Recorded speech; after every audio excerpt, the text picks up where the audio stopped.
Nous vous informons que ce programme est déconseillé aux moins de 10 ans. Un crime cauchemardesque. On a retrouvé du sang dans l'évier, la baignoire et par terre. Il y avait tout l'attirail pour découper un corps. Un suspect rusé à l'identité mystérieuse. Il louait le logement à une femme qui était en réalité un homme. On se croirait dans le film Tootsie. Et un jeu tordu du chat et de la souris qui a tourmenté les autorités pendant plus de 20 ans. Il s'est évaporé, comme par magie. Argent, pouvoir, travestisme, drogue, alcool. Bref, un joli mélange. Un millionnaire fou, une princesse de la mafia et une série de meurtres commis d'un bout à l'autre des États-Unis. C'est tout de suite dans Crime en haute société.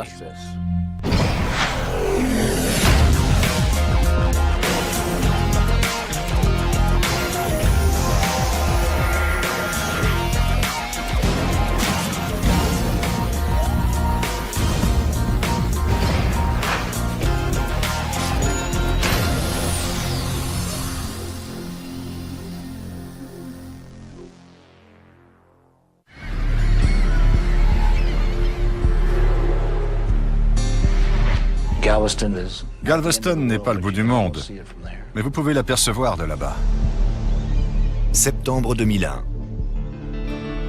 Un fils et son père pêchent en bord de mer à Galveston, au Texas. Le garçon a repéré des sacs qui flottaient. Quand il a aperçu un torse, il a hurlé qu'il y avait un corps dans l'eau. La police est appelée sur les lieux. Il manquait la tête. Il y avait 3 sacs plastiques en tout. L'un contenait 2 bras, le deuxième renfermait une jambe et le dernier l'autre jambe.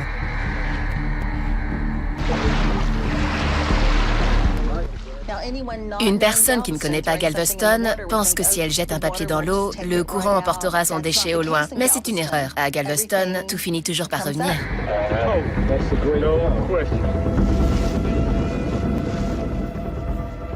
Plusieurs indices sont découverts dans ces restes macabres.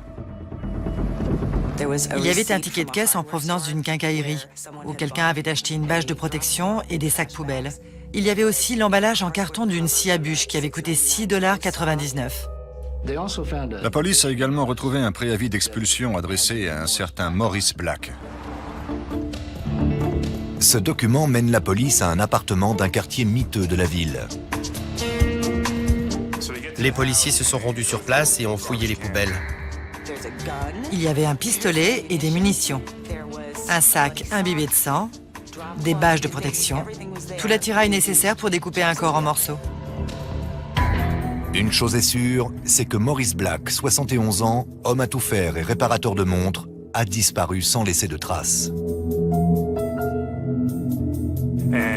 La police a obtenu un mandat de perquisition pour fouiller l'appartement.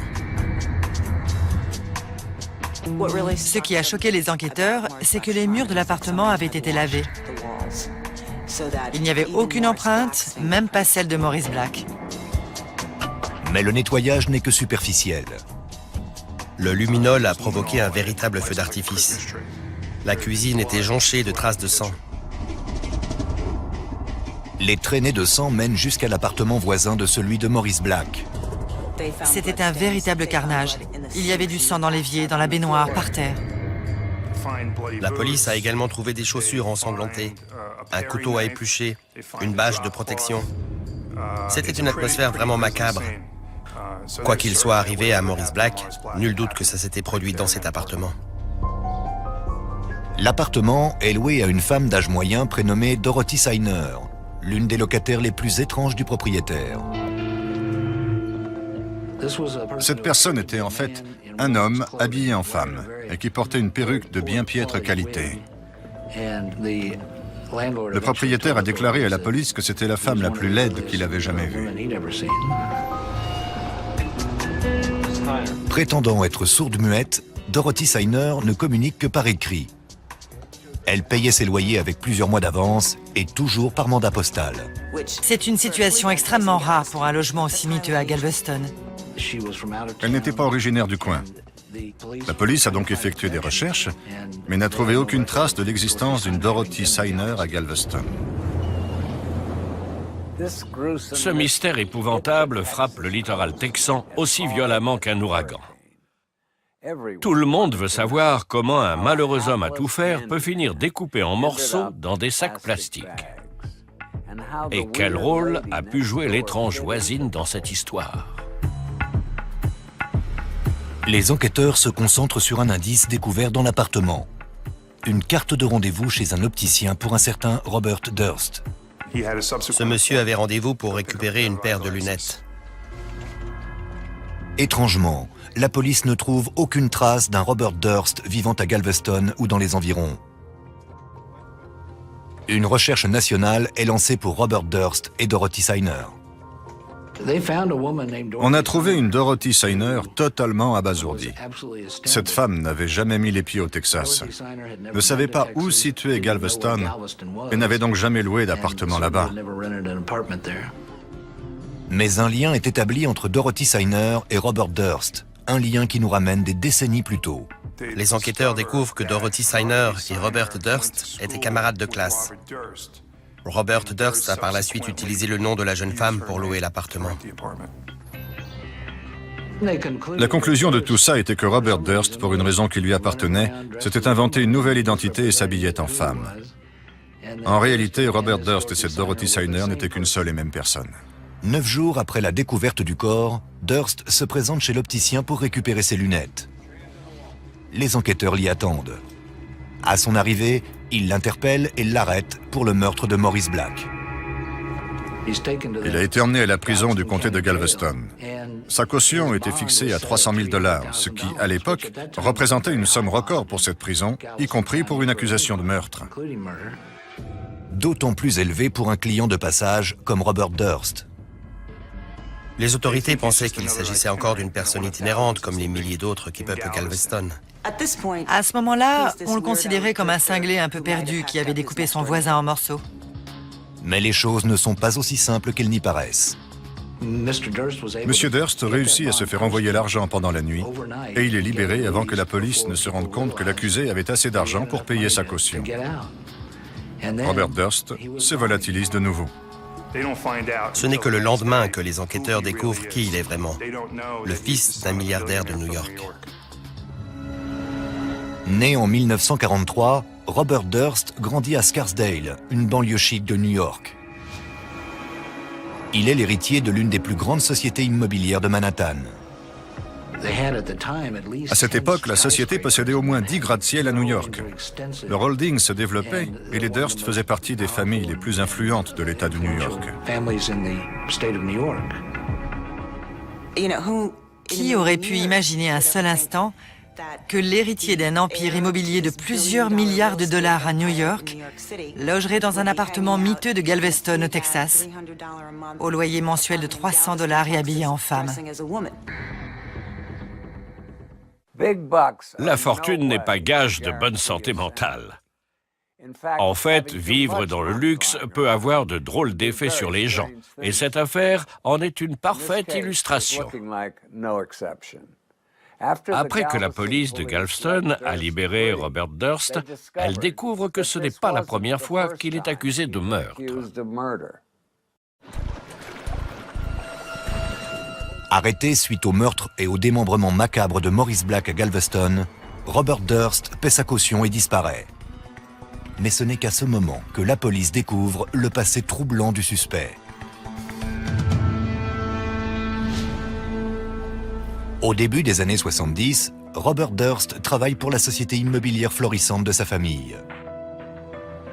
Il occupait un poste moyennement important au sein de l'entreprise Durst. Il gérait des immeubles et collectait les loyers. L'une de ses locataires s'appelle Cathy McCormack. Elle était issue de la classe ouvrière de Long Island, lui d'une famille très fortunée de New York. Au bout de plusieurs rendez-vous, ils se sont mis en couple, puis quelques temps plus tard, ils se sont mariés. J'ai rencontré Cathy à l'université. C'était une fille très drôle et très courageuse. Elle était gentille et très belle aussi. C'était une perle. Au début, Cathy et Bob semblent faits l'un pour l'autre. Il avait 29 ans et elle 19 quand ils se sont rencontrés. C'était un peu le prince charmant qui rencontrait Cendrillon.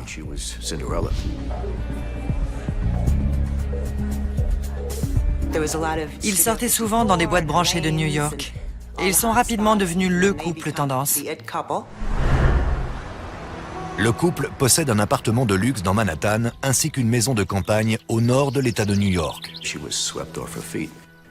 Elle a vécu un fort chamboulement. Et je suis certain qu'elle a été séduite par le style de vie que cet homme lui proposait. Tout cet argent, cette puissance et les hommes politiques à leurs bottes. Mais après quelques années, le mariage parfait semble montrer quelques fêlures. Pour être bref, disons qu'il avait cette étrange habitude de tout le temps crier après les autres. Hurler plutôt. Il agissait d'une façon telle que les gens étaient obligés de le remarquer, mais pas pour de bonnes raisons. Il fumait beaucoup de cannabis. C'était dans sa nature. Il consommait beaucoup de cocaïne et de cannabis. Bobby Durst était véritablement accro à l'herbe. C'était l'époque qui voulait ça, les années 70. Les millionnaires excentriques sont monnaie courante à New York. Et comme nous l'avons entendu, ce type de personnage peut parfois adopter un comportement qui laisse à désirer. Très vite, Bob Durst sombre et fait montre d'une attitude obscure et dangereuse. Au bout de 3 ou 4 ans, Bob adopte un comportement de plus en plus violent envers Cathy. Les légères bousculades du début se transforment vite en coups. À Thanksgiving, Cathy était assise sur le canapé et elle ne s'est pas levée assez vite au goût de Bob. Il est revenu dans la pièce, comme une furie, et l'a levée en la tirant par les cheveux. Elle m'appelait tard et elle se plaignait de la violence de Bob. Elle avait peur de lui. Il l'avait déjà envoyé à l'hôpital. Paradoxalement, elle le craignait, mais elle pensait être capable de le gérer. Elle se disait que ça finirait par s'arranger. Cathy veut autre chose qu'une vie fusionnelle de couple. Elle ne voulait pas être juste l'épouse d'un homme riche. Elle voulait devenir une femme accomplie. Cathy s'inscrit en école de médecine pour devenir pédiatre.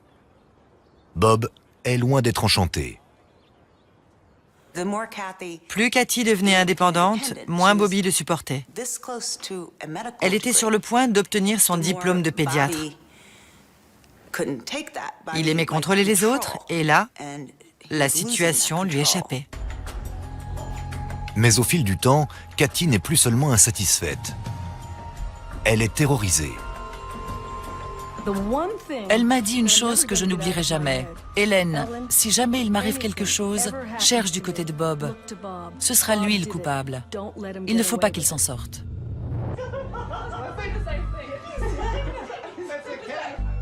En janvier 1982, Cathy se rend seule à une soirée.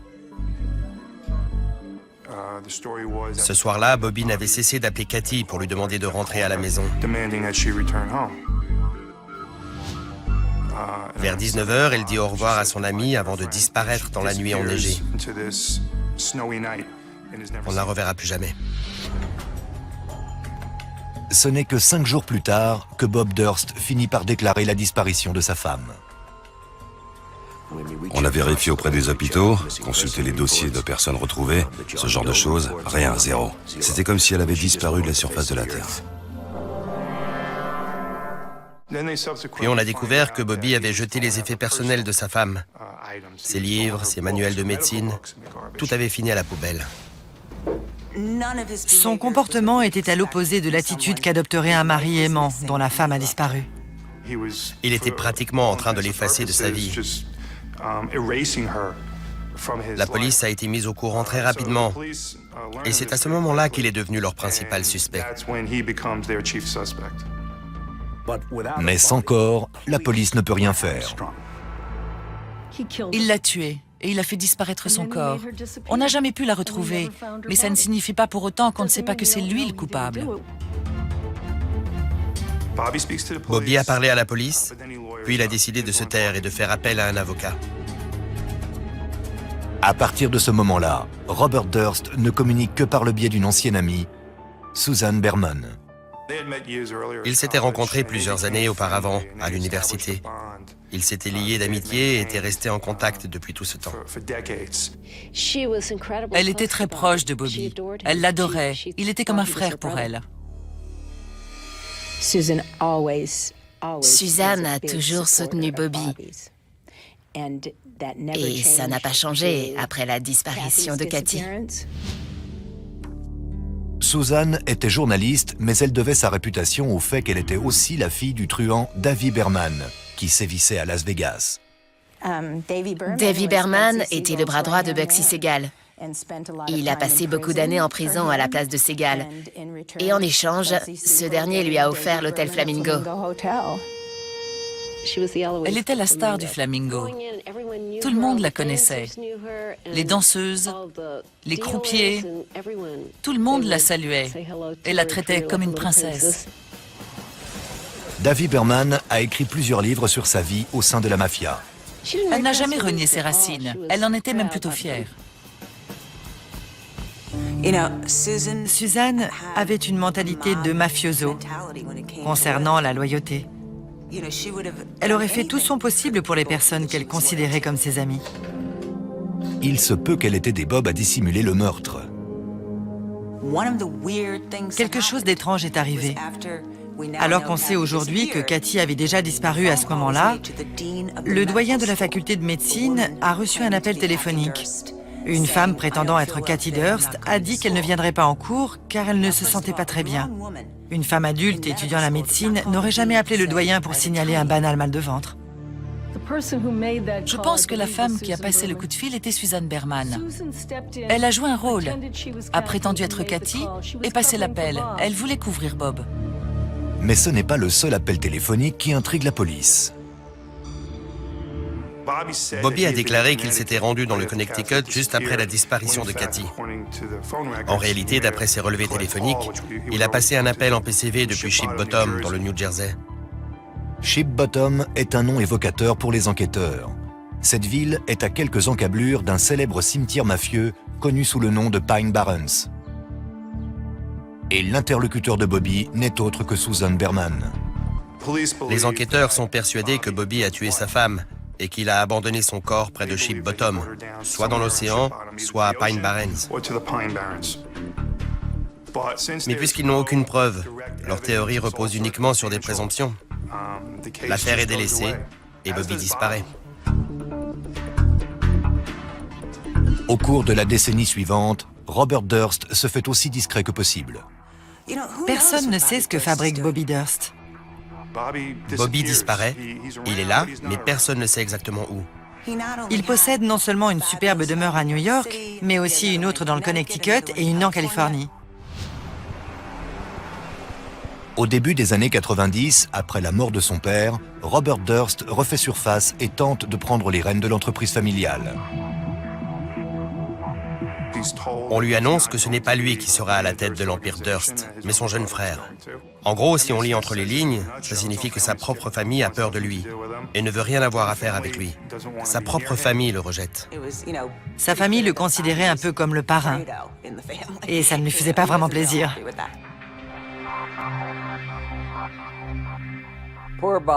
Pauvre Bobby. Il devra se contenter de la pension annuelle de 3 millions de dollars que lui octroie sa famille s'il accepte de garder ses distances. Malheureusement, la fortune et le luxe ne suffiront pas à le tenir à l'abri des problèmes. 17 ans après le meurtre présumé de Cathy Durst, l'affaire est loin d'être oubliée. Pendant l'été 1999, Joe Becerra, enquêteur dans l'État de New York, reçoit un renseignement de la part d'un détenu désireux de réduire sa peine de prison. Il a déclaré qu'il connaissait une fille prénommée Cathy Durst, qui avait été assassinée par son mari en 1982. Il a dit que son corps était enterré sous une cabane dans leur propriété en bordure de lac, près de South Salem. Le renseignement s'avère faux, mais Joe Becerra est intrigué par l'affaire. Beaucoup de questions étaient restées sans réponse. J'avais l'opportunité d'essayer de découvrir ce qui lui était arrivé. Je ne pouvais pas me contenter d'oublier ou d'ignorer cette affaire.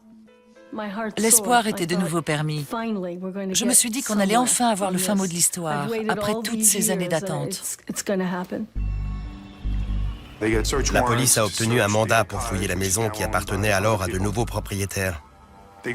La famille et les amis de Cathy ont été de nouveau entendus. Tout à coup, 20 ans plus tard, la police s'est remise à chercher des preuves médico-légales. Les enquêteurs se penchent aussi sur la soirée lors de laquelle Cathy a été vue pour la dernière fois et obtiennent un nouvel aperçu de l'état d'esprit de la jeune femme. Elle avait bu 2 bouteilles de vin et avait pris 2 grammes de cocaïne. Les policiers apprennent que Cathy et Bob Durst ont plusieurs conversations téléphoniques agitées ce soir-là. Selon des amis proches, les jours précédant la disparition de Cathy sont obscurcis par des querelles, notamment d'ordre financier. Elle lui avait demandé quelques milliers de dollars afin de payer les frais de scolarité et ouvrir son cabinet. C'était un homme fortuné, mais très près de son argent, à tel point que Cathy était parfois obligée d'emprunter de l'argent à ses amis. Les jours précédant sa disparition, ses amis avaient tenté de la convaincre de mettre un terme à cette relation. Au dire de tous, Cathy aime les avantages liés au nom de la famille Durst. Mais il ne fait aucun doute qu'elle souhaite en finir avec ce mariage. Côtoyer les riches et les célébrités n'en vaut pas la chandelle. Il est évident que les tensions et les disputes étaient passées au cran supérieur. L'un et l'autre étaient on ne peut plus remonter à cette époque, et leur consommation de drogue n'arrangeait pas la situation. Cathy est rentrée chez elle pour chercher la bagarre, et elle l'a trouvée. Mais ce qui s'est réellement passé cette nuit-là demeure un mystère. 20 ans après, l'affaire mise au placard trouve un nouveau souffle. Les enquêteurs se rapprochent de plus en plus de ce qu'ils pensent être le terme de l'affaire et veulent prouver que c'est bien Bobby Durst, l'ex-mari de Cathy, qui est responsable, non seulement de sa disparition, mais aussi de son meurtre. Bobby était de nouveau le suspect numéro 1, 20 ans après les faits. La réouverture du dossier fait la une des journaux dans tout le pays. Dès que les gros titres sont apparus, Bobby Durst a quitté la ville pour Galveston, au Texas, où il a loué un appartement sous le nom de Dorothy Siner, une femme sourde et muette. L'accusation souhaite ardemment avoir un entretien avec l'amie de longue date de Bobby, Susan Berman, et celle-ci semble mûre pour une conversation honnête. Elle était fauchée et n'arrivait pas à décrocher de boulot. Elle était dans de sales draps. À cette époque, un simple poulet lui permettait de se nourrir pendant 2 semaines. Elle a commencé à réclamer plus d'argent à Bobby, plus que d'habitude. Robert Durst envoie un chèque de 25 000 $ à Susan Berman. Quand il a appris que l'enquête était rouverte, il lui a de nouveau envoyé de l'argent. Un autre chèque de 25 000 $. Au même moment, la police s'entretient avec elle pour savoir ce qu'elle se rappelle des faits s'étant déroulés 20 ans plus tôt. Et Susan Berman semble prête à tout déballer.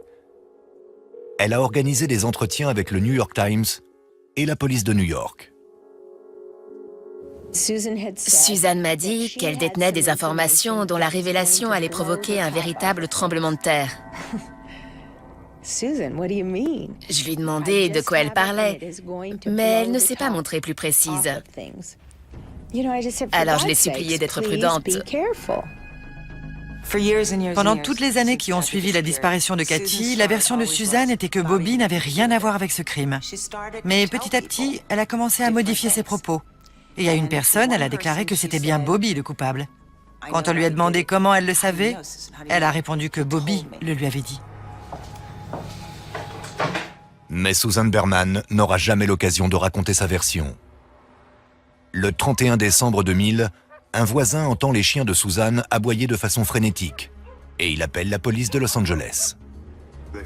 Ils l'ont retrouvé face contre terre dans sa chambre, avec une balle tirée à l'arrière du crâne. Il est impossible que Susan Berman ait laissé entrer un étranger dans sa maison ce soir-là. Elle a été abattue par derrière alors qu'elle menait son visiteur dans une pièce au fond de la maison. Elle avait confiance en cette personne. Quand j'ai appris ce qui s'était passé, ma première réaction a été de penser qu'elle connaissait son agresseur. Bob Durst. Qui d'autre? Il réglait un problème gênant. Il a tué sa meilleure amie pour sauver sa propre peau. C'était un acte sans pitié. Sans pitié. Rien dans la scène de crime ne permet de relier Robert Durst au meurtre de Susan Berman, mais un pistage de sa carte de crédit permet de déterminer qu'il se trouvait dans les environs. La police a retracé l'itinéraire de Bobby depuis Eureka, en Californie, jusqu'à San Francisco quelques jours avant la mort de Susan. Il a ensuite loué une voiture à San Francisco, a roulé jusqu'à Los Angeles, et il se trouvait alors en ville quand Susan a été tuée. Simple coïncidence? Peut-être, peut-être pas. Mais une fois encore, la police a été leurrée. Il faudra attendre de nouveaux événements meurtriers à Galveston pour qu'elle retrouve la bonne piste. Mi-octobre 2001. Les enquêteurs travaillant sur le meurtre de Maurice Black sont incrédules suite à la disparition de leur suspect principal, Robert Durst. Il a payé sa caution et s'est enfui, comme s'il avait disparu de la surface de la Terre. Les policiers de Galveston étaient terrifiés car à ce moment-là, ils se sont rendus compte que Robert Durst disposait de suffisamment de ressources pour partir là où bon lui semblait.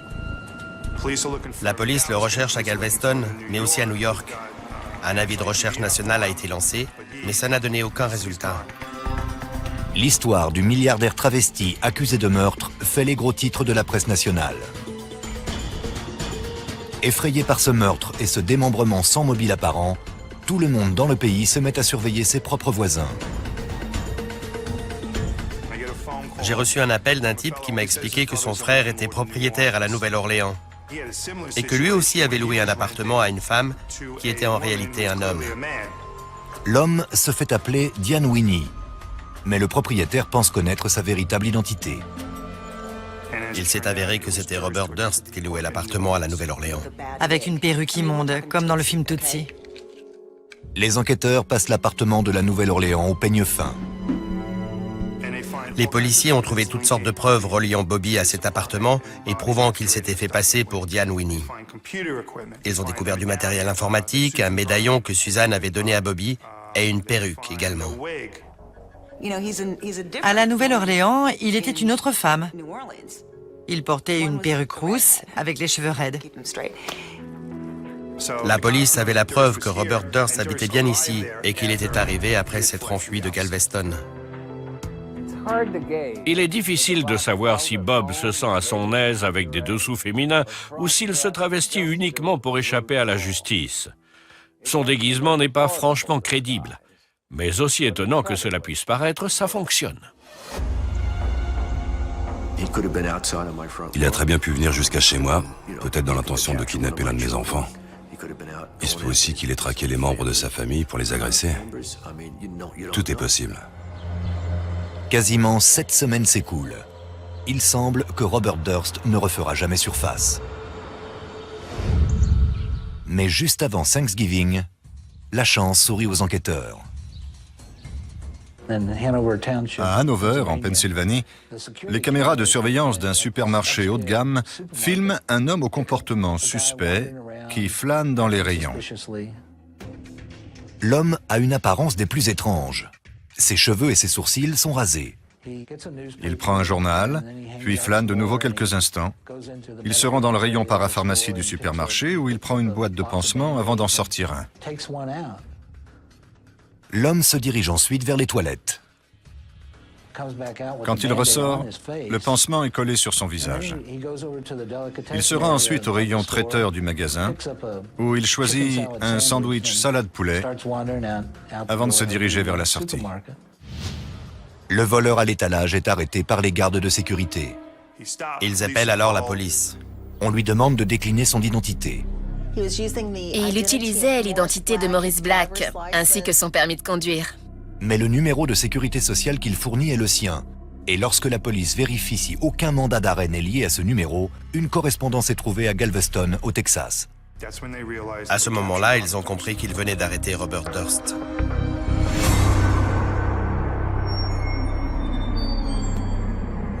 L'insaisissable millionnaire est arrêté pour avoir volé un sandwich salade poulet et pain de seigle.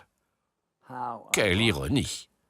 L'affaire semble bouclée, mais d'autres rebondissements restent à venir. Les enquêteurs comprennent que Robert Durst s'est rasé les cheveux et les sourcils dans l'espoir de ressembler un peu plus au vieil homme de 71 ans dont il a usurpé l'identité. Il avait loué une voiture au nom de Maurice Black. Sa voiture est repérée et à l'intérieur, la police retrouve 37 000 $ en liquide, 2 pistolets de calibre 38 et une grosse quantité de cannabis dans le coffre. Il faut également savoir que Durst avait 500 $ sur lui lors de son arrestation. Dire qu'il s'est fait arrêter à cause d'un sandwich à 7 $.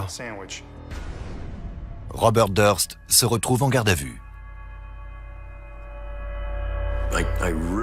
J'ai eu le sentiment, à l'instar de beaucoup de gens, que cette arrestation annonçait la fin d'un triste chapitre de notre vie. Je me suis dit, enfin c'est terminé. Il va enfin payer pour ses actes, et ce, quel que soit le crime pour lequel il serait puni.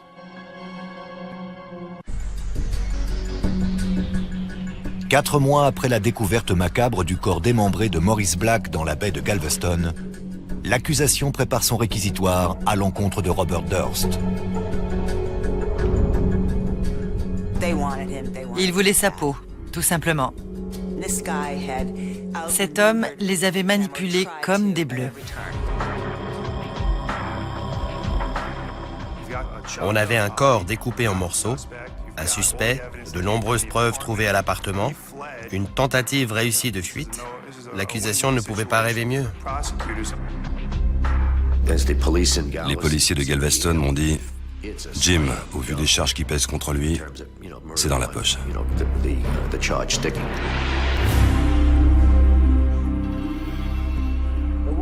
D'après la rumeur qui circule à Galveston, le radin notoire qu'est Robert Durst a dépensé près de 2 millions de $ pour s'offrir la meilleure défense possible. Ce geste fait comprendre à l'accusation qu'elle va devoir déployer tout son talent et ne rien laisser au hasard. On envoie donc des plongeurs de la police sillonner la baie de Galveston afin de retrouver la tête tranchée de Maurice Black. Il était essentiel de retrouver la tête de la victime pour établir la raison ou la cause de la mort. Le détective privé Bobby Baca est engagé par la famille de la victime pour apporter sa contribution. Retrouver cette tête permettrait à coup sûr de voir que l'entrée de la balle se situe à l'arrière du crâne.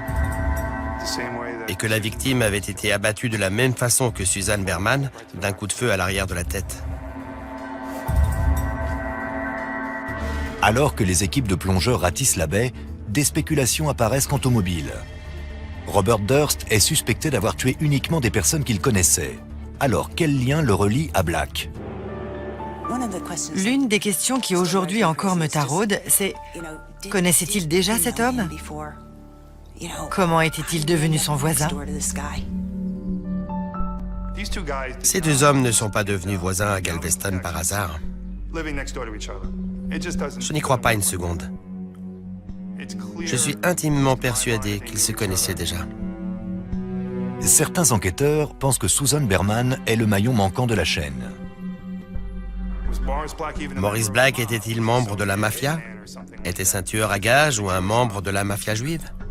Bobby Baca émet l'hypothèse que Maurice Black aurait aidé Robert Durst à tuer sa femme et à dissimuler le corps.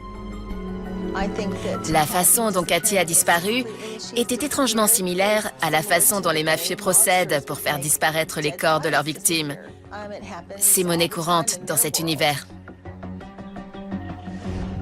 Les recherches macabres de la tête de Maurice Black sont vaines.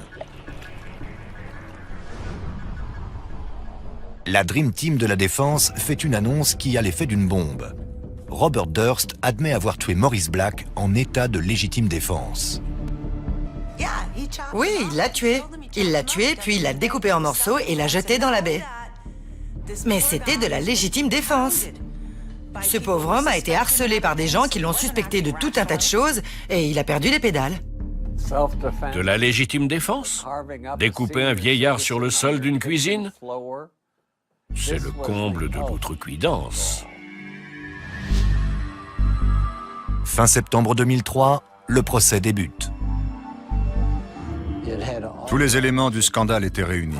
Argent, pouvoir, travestisme, drogue, alcool. Bref, un joli mélange. L'accusation débute sur les chapeaux de roue. Il disposait de preuves incontestables. Le sang, le sol jonché de taches de sang, les reçus dans les sacs plastiques, les morceaux de corps, les adresses.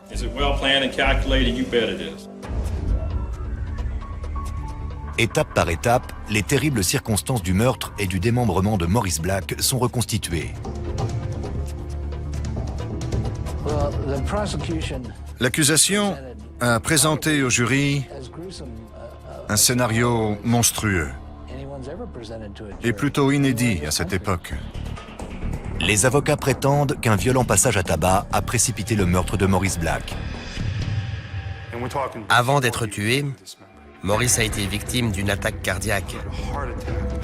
Il avait de nombreux bleus sur le corps, du sang dans les poumons et des coupures un peu partout.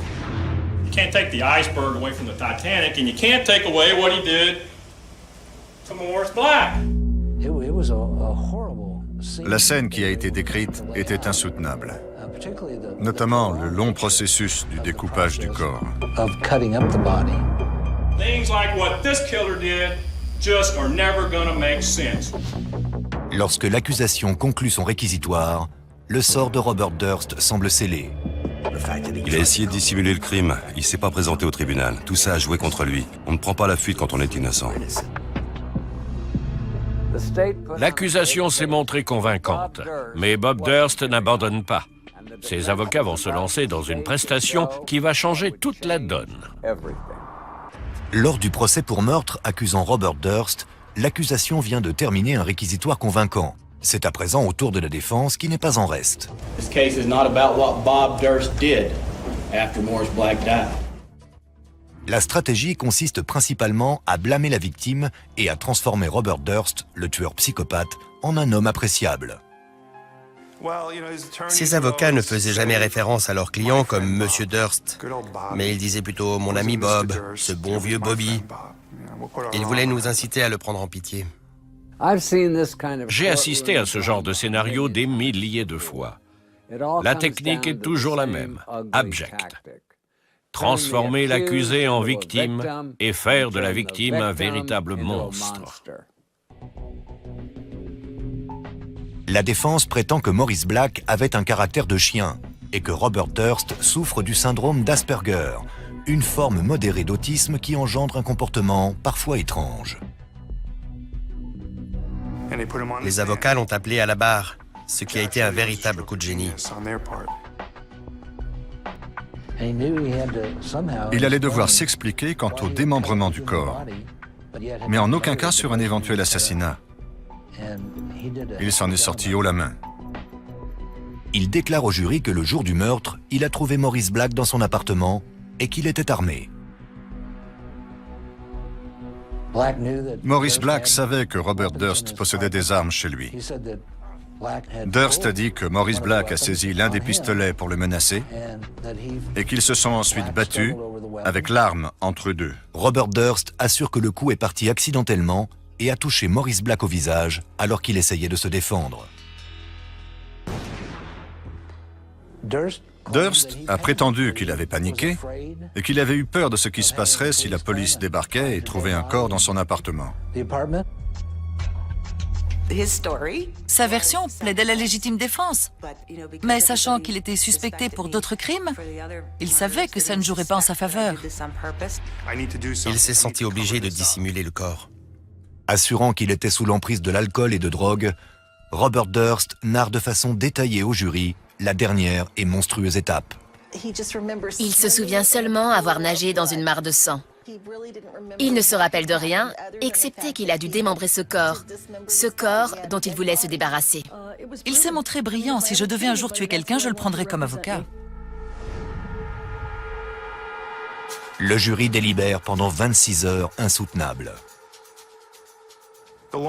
Quand les délibérations durent aussi longtemps, on se demande ce dont les jurés peuvent bien parler et ce qui les empêche de prendre leurs décisions. Mr. Foreman, I understand you have a verdict. Will you hand it to the bailiff? Après 4 jours, le jury rend son verdict. Will the defendant please rise?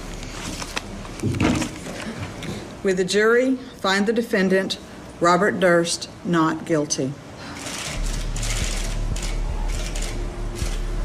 Quand le verdict est tombé, Bobby Durst a été encore plus surpris que moi. J'étais dépitée. Je me suis simplement dit qu'il s'en était encore tiré. J'ai failli m'écrouler par terre. On dirait qu'en matière de justice, cet homme est intouchable. J'étais sous le choc. J'en croyais pas mes oreilles. Les forces de police du Texas nous avaient pourtant assuré que le procès était, je cite, gagné d'avance. Il n'a pas été inculpé pour avoir découpé un corps, ni pour aucun autre crime. Si le jury ne reconnaissait pas Robert Durst coupable de meurtre, aucune autre condamnation n'était possible. Le jury a certainement pensé que la scène réunissait 2 personnages peu recommandables, dont l'un armé d'un pistolet, et que tous les scénarios étaient possibles, y compris celui de la légitime défense. C'était une impasse. Robert Durst purge à peine 3 ans de prison pour possession d'armes à feu, non-présentation au tribunal et falsification de preuves. Il vit désormais en homme libre. En 2006, Bob Durst cesse légalement tout rapport avec sa famille et bénéficie d'un dédommagement de 65 millions de dollars. De quoi s'acheter plein de nouvelles robes. Alors, si une étrange femme souffrant de mutisme s'installe près de chez vous, restez sur vos gardes. C'était Dominique Dunn. Merci de nous avoir suivis.